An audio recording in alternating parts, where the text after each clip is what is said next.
जैसे कहते हैं ना लटक लटक के बार भी फेल, तो वो वाला काम है। तीसरी बार प्रधानमंत्री बने। तो पहला संसद का सत्र था तो जनता के मुद्दे उठने चाहिए थे, जनता की बात होनी चाहिए थी। और एक ने उठा दिया फिलिस्तीन का, दूसरे ने एक दूसरे उसका हिंदू का उठा दिया। मैं असीमुद्दीन ओवैसी जी का भी क्लियर कर देती हूँ और मैं भाजपा के सांसद का भी।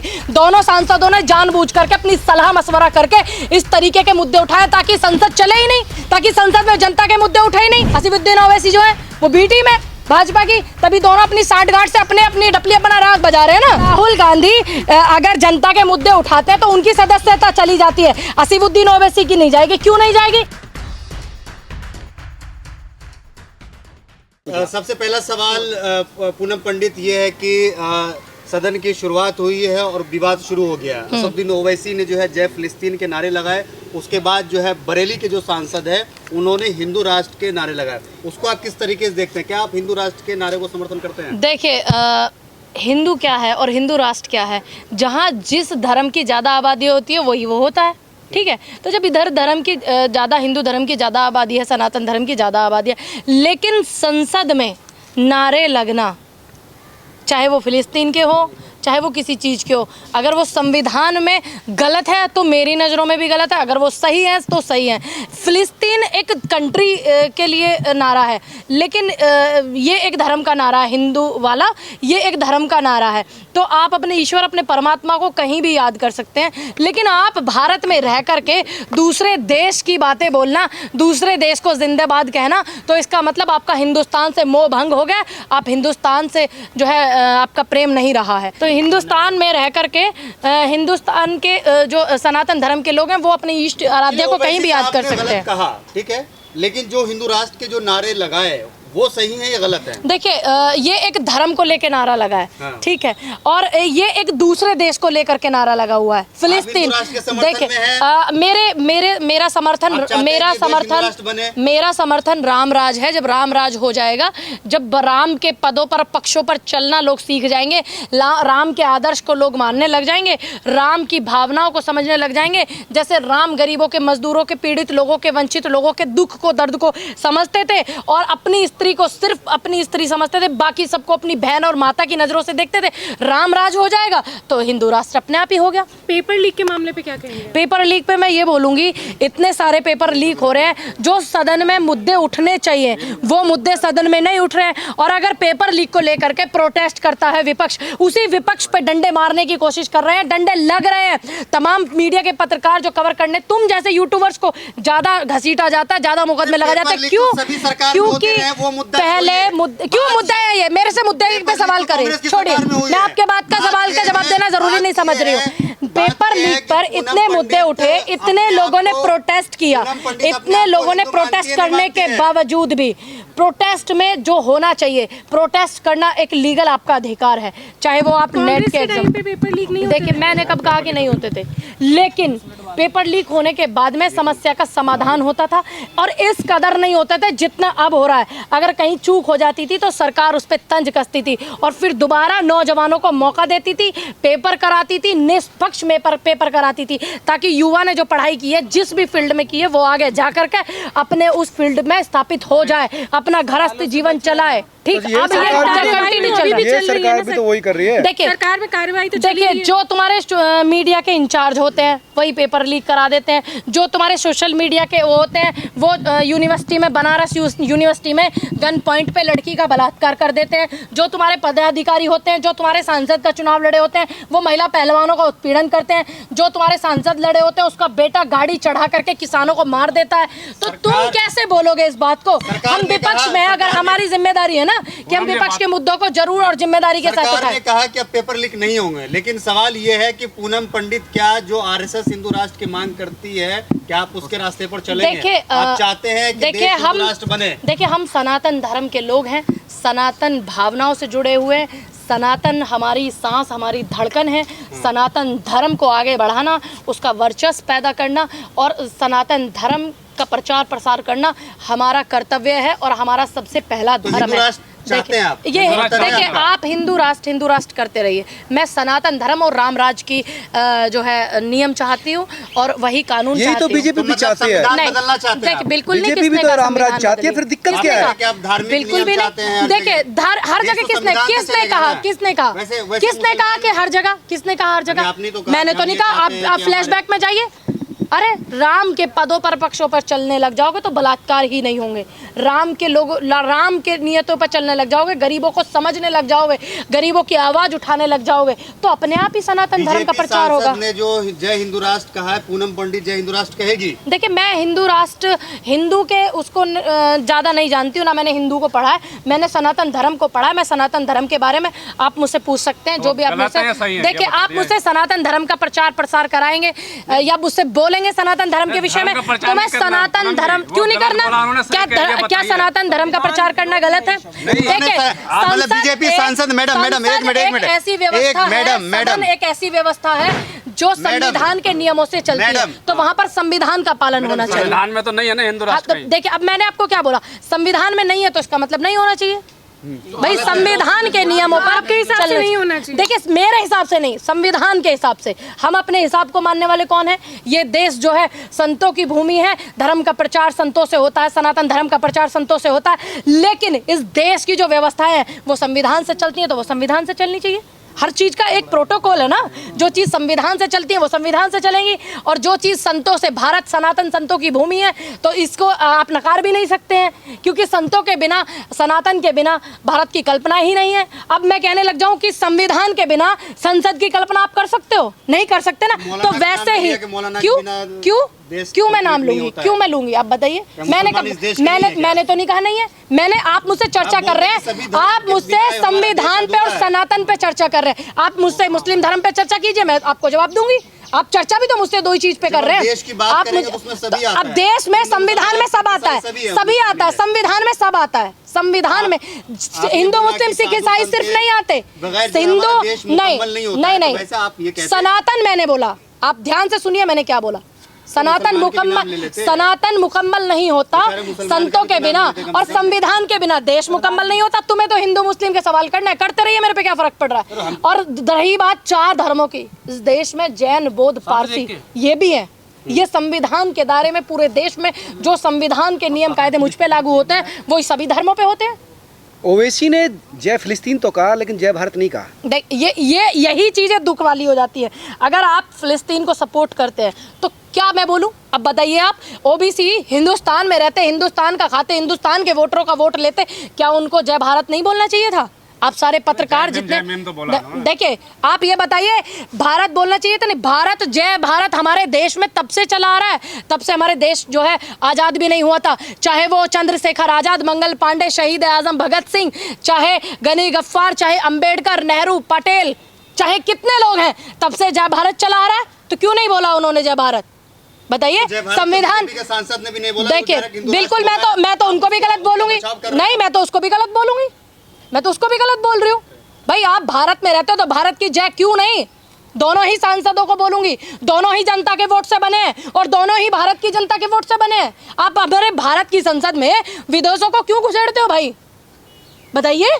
अब भारत की संसद में बैठे हैं, भारत के मुद्दे उठाइए, भारत की जनता का मुद्दा उठाइए। इसका मतलब दोनों सांसदों का साफ है। मैं दोनों को क्लियर कर दूं, मैं असीमुद्दीन ओवैसी जी का भी क्लियर कर देती हूँ और मैं भाजपा के सांसद का भी। दोनों सांसदों ने जानबूझ करके अपनी सलाह मशवरा करके इस तरीके के मुद्दे उठाए ताकि संसद चले ही नहीं, ताकि संसद में जनता के मुद्दे उठे ही नहीं, ताकि संसद में भारत के मुद्दे उठे ही नहीं। इसलिए दोनों की, मैं तो पहले से ही बोलती हूँ, बी टीम है।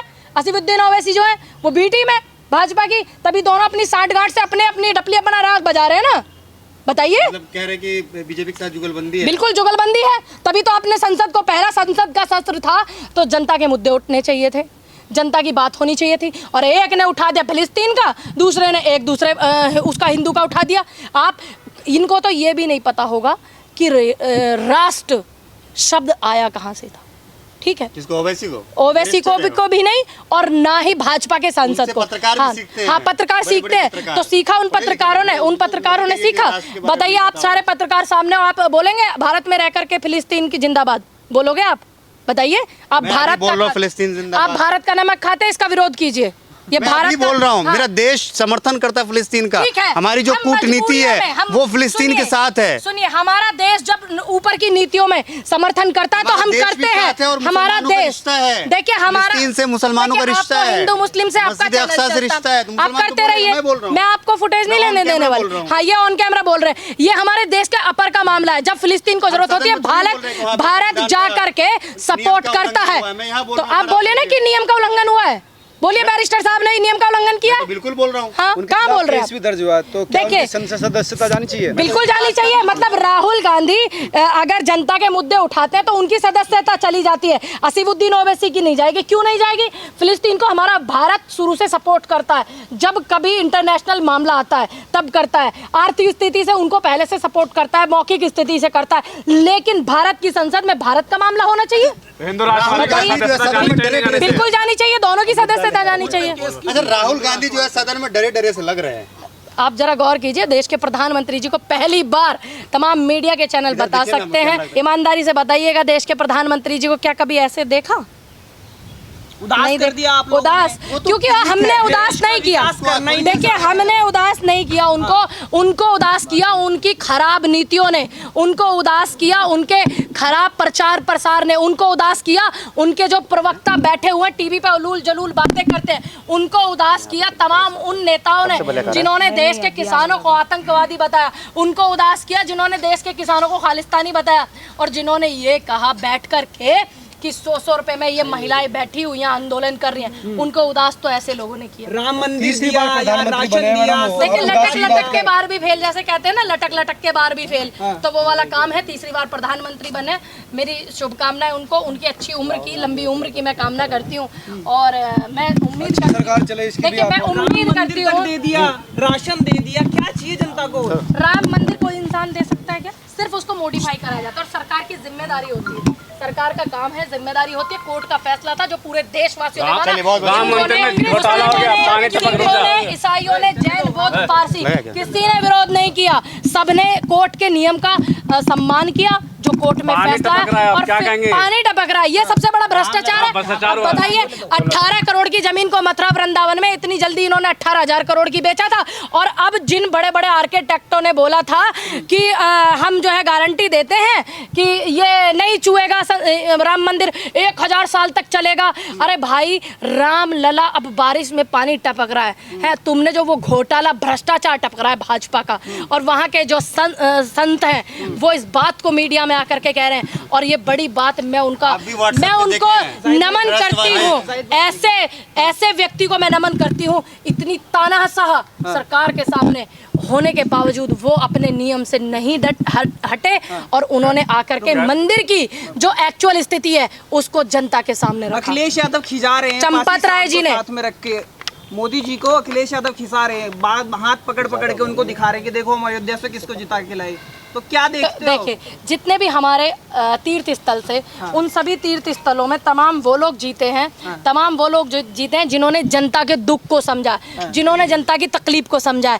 अब जनता ने इनको नहीं समझा, क्योंकि इनके तकलीफ जो थी वो जितनी भी थी वो सिर्फ कुर्सी पे बैठने की थी। तमाम वादे इनके खोखले थे, और उन खोखलों को नाकाम किया। और सबसे बड़ी बात, जहां देश के प्रधानमंत्री पैर धर देते हैं, केदारनाथ में पैर रखा उन्होंने, तो भैया सारी चीजें जो सोने की, हीरे जवाहरात की, वो पीतल में तब्दील हो गई। जाकर के उद्घाटन करने महाशय जी गए, अपना पूरा का पूरा इवेंट उन्होंने बनाने का काम किया, तो जाकर के वो राम मंदिर भी अब टपट रहा। मैं नहीं कहती, संत चंपत राय जी कहते हैं, चंपत, ये चमत्कार है। तो जो 400 शिफ्ट, 400 सीटें तो ऐसे बोलते थे जैसे मिस्त्री बना के धर का गया, इधर से उधर रखनी हो। तो इस अहंकार को जनता ने तोड़ा। पक्षियों ने ये जाति और धर्म का जो कॉम्बिनेशन बना ना, अगर जातिवादी ऐसा है तो राजनीति। प्रोटेस्ट बदनाम क्यों किया कर रहे हैं? भाजपा को। संविधान को मानने वाले लोग प्रोटेस्ट क्यों कर रहे हैं? अगर ऐसा नहीं होता तो संसद में डॉक्टर भीमराव अंबेडकर जी जो ड्राफ्ट कमेटी के अध्यक्ष थे, उनकी फोटो लगती थी, और जो इस देश को आजाद कराने में, तमाम लोगों को एकजुट करके जोड़ने में, आज हम भी अगर आंदोलन करते हो और तुम भी आंदोलन करते हो, तो अहिंसा के साथ में उनके विचारों पर चलते हो। गांधी जी,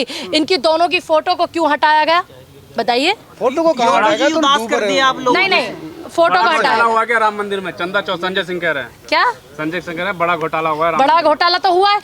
जो चंदा आया है उस चंदे का किसी को पता नहीं, जनता तक को नहीं पता कहाँ जा रहा है कहाँ नहीं जा रहा। और आप वहाँ के संतों को मीडिया से रूबरू न होने देते और बेचारे एक आध हो जाए, फिर आप उन्हें ऐसे गायब कर दो जैसे क्या मैं google.com पे भी ढूंढते रहो कहीं ना मिलते। तो इस तरीके की जो चीज़ें हैं ये क्यों करते हैं? क्योंकि इनको अच्छे से पता है कि हम लोग वो लोग हैं कि जिन्होंने देश की नीतियों को ख़राब किया है, जिन्होंने देश को ख़राब किया है, जिन्होंने इस जनता को बांटा है। और उनमें से कुछ लोग जो हैं ऐसे भी हैं जो ये बराबर में मेरे खड़े हैं। कार सेवकों के जिन्होंने मोदी समर्थक, एक मिनट सर सुनिए, मोदी समर्थक ये कह रहे हैं कि दाल रोटी खाएंगे हिंदू राष्ट्र बनाएंगे। देखिए, हम राम राज के पक्ष में हैं, राम की नियतियों पे चलते हैं, राम के आदर्श को मानते हैं। आसान नहीं है राम बनना, मर्यादाओं को अपनाना पड़ता है, हर बेटी को बहन बेटी मानना पड़ता है, सिर्फ अपनी स्त्री को बीवी मानना पड़ता है। आसान नहीं है मर्यादा पुरुषोत्तम राम बनना।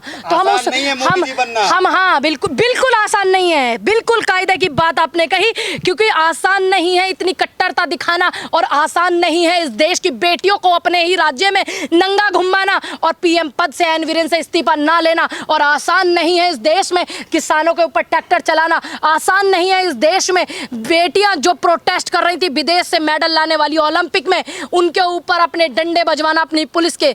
आसान नहीं है इस देश के गरीब मजदूर कोरोना काल में पैदल भटकना। आसान नहीं है कोरोना काल में आपने कोविशील्ड को, इतना दिन भी नहीं हुआ, आपने उस वैक्सीन को जनता को लगवा करके 35 से 40 साल के नौजवान ब्लड के क्लॉट बन रहे हैं। आसान नहीं है। आपके पिता होंगे, मेरे पिता स्वर्गीय श्री विनोद पंडित जी, आपके होंगे, आपके होंगे, आपके होंगे, आपके होंगे। मेरे पिता स्वर्गीय श्री विनोद पंडित जी है। सोशल मीडिया पे लोग लिख रहे हैं कि 2000 करोड़ का मंदिर 200 दिन भी नहीं चल पाया। वही बात है ना भाई, अब ये इनका घोटाला है, ये घोटाला है। इस घोटाले की जांच कौन करेगा? जांच कमेटियां कौन बोले बैठेंगी? अब नेता प्रतिपक्ष बैठेंगे राहुल गांधी और आमने सामने की होगी टक्कर इस जनता के मुद्दों पर और इनके घोटालों पर। अब बड़ी हालत खराब है क्योंकि राहुल गांधी जी नेता प्रतिपक्ष बन गए। 50 साल हो गए आपातकाल को, तो लोकसभा अध्यक्ष ने कहा कि अब ऐसी समय नहीं आएगा, कांग्रेस ने जो किया था वो नहीं दोहराया जाएगा। देखिए, आज के दौर में सिर्फ देखिए हम अपनी कमियों को स्वीकारते हैं, ठीक है। राहुल गांधी जी ने इस चीज़ को स्वीकारा है। हम वो लोग हैं जो अपनी कमी को भी गलती मानते हैं और जनता जनार्दन के सामने सर झुका करके माफ़ी मांगते हैं। राहुल गांधी जी ने भी इस चीज़ को स्वीकारा है, लेकिन फ़र्क इतना है उस समय की जो नेता इंदिरा गांधी थी वो बोल करके चीज़ों को उन्होंने किया, ठीक है। जो गलत था तो गलत था, गलतों को गलत माना जाए। समय स्थिति के आधार पे उन्होंने जो किया वो उनको पता होगा क्या सही था क्या गलत था।